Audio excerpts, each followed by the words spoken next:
and gentlemen. My name's Commodore Pete Leavy. I know most of you. I'm the Commandant here at the Defence Force Academy, and my job this afternoon is just to draw today's seminar to a close. Can I start by thanking the ANI for hosting and everybody here for attending this very important and very timely 2019 Goldrick Seminar. I'd like to acknowledge in the audience the presence too of Rear Admiral James Goldrick, after whom the seminar series is named. James is a former president of the ANI and in fact a life member, and did much to revitalise the Institute back during his time at the helm and to promote discussion on naval and maritime affairs. And that's very, very relevant, because if I pick up an enduring theme from today's seminar, highlighted in particular by questions this morning and that second last question there too, it's that we do have a lack of an appreciation amongst the Australian public and to an extent amongst our government of just how important and how vulnerable maritime trade is to Australia's national security and to our prosperity. If I just pick up on that last point about the 15 stovepipes there, I guess my take on that was not so much that we have people in their stovepipe thinking that everything is okay. I think there was a deliberate attempt during this seminar to bring together different perspectives from those right across the maritime sector, but people that all understand we do have a problem, so that we could all, as part of the audience, get a collective picture of those different viewpoints from the subject matter experts. So I do thank everyone today for your input for the speakers. Having said that there's we do face a problem with the Australian public, and as I said, to an extent our government understanding that there's a problem. I think to a point we are preaching to the converted within the confines of this auditorium. Most people here are here because you have an interest in maritime trade issues and maritime affairs. But the real challenge for us going forward is to take that conversation outside of these four walls and to build that discussion in the public with our other government agencies, with our partners and peers there, with the industry and with our government representatives as well. I mentioned at the start I'm the Commandant here at the Academy, and one of the points I keep making to the midshipmen and officer cadets that are here is that the world that they will inherit when they graduate from the Academy and start their careers as military professionals in this country is markedly different from the career that I've had during my time in uniform. I first went to sea about a year or two before the Cold War ended, so all of my military career, effectively all of my military career, has been in a time when we've had US-led Western dominance and effectively a unipolar global world order, and we've been part of that intrinsically. That's changing. We have benefited during my time in uniform from what Geoffrey Till calls the his postmodern construct of globalised affairs. And for those of you that haven't read his book, certainly for the midshipmen, if you haven't read Sea Power in the 21st Century by Geoffrey Till, I recommend you do. But he draws a distinction between modern navies, those that support primarily their own domestic national interest, and what he terms postmodern navies that are increasingly focused on protection of the global system, the international rules-based order.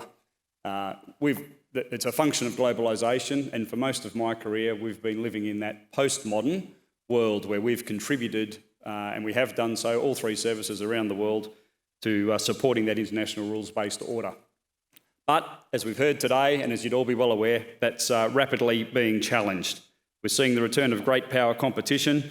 In particular, a term that was used a lot here today and I think is spot on, is we are in not only a grey zone world, we are in an enduring and perpetual grey zone world.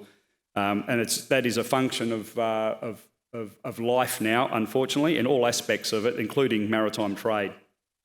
And we need to keep in mind too that trade can be and is, we've seen the trade war with China and the United States underway at the moment, trade and retaliation against trading measures can be used as a means of exerting international influence. And we are, as we've heard today, particularly vulnerable as Australians, as an island nation and as a trading nation, to disruptions to our maritime trade. And I won't recap all the facts and figures that we've gone through today, but I know that we've painted a very good picture today on just how vulnerable we are.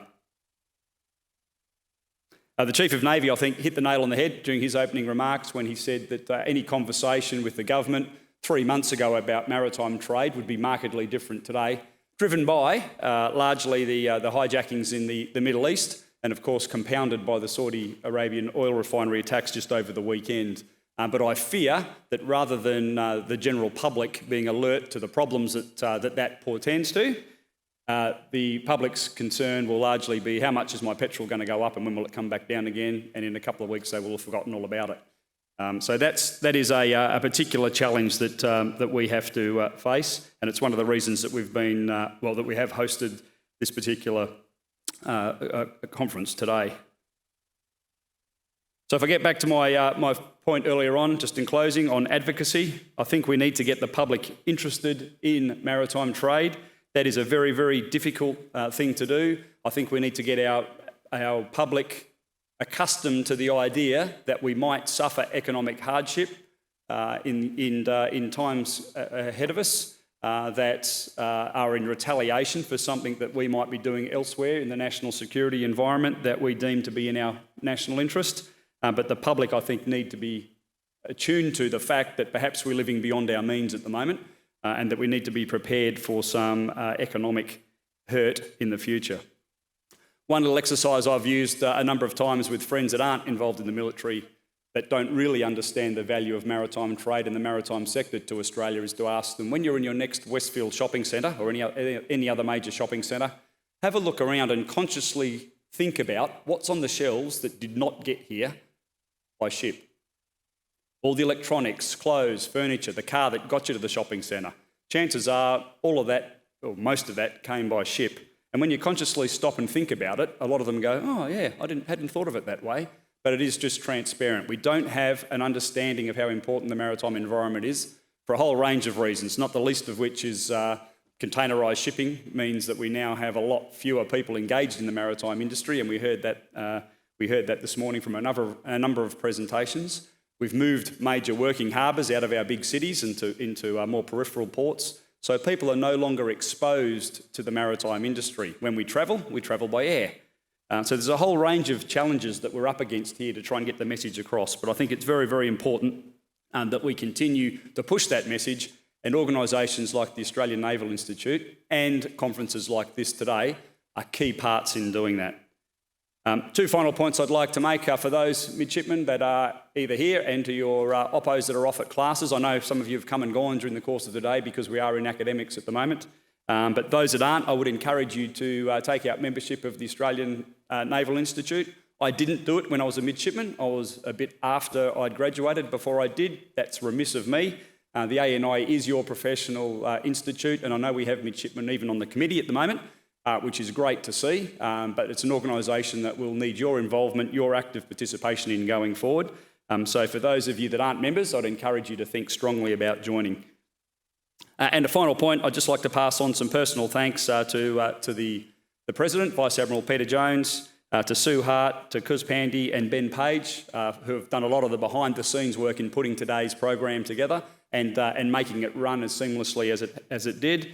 Of course, to all our presenters, not just those on stage, but everybody that's presented today and all the session chairs. To Desmond Woods for a great job hosting it and getting everybody back in on time.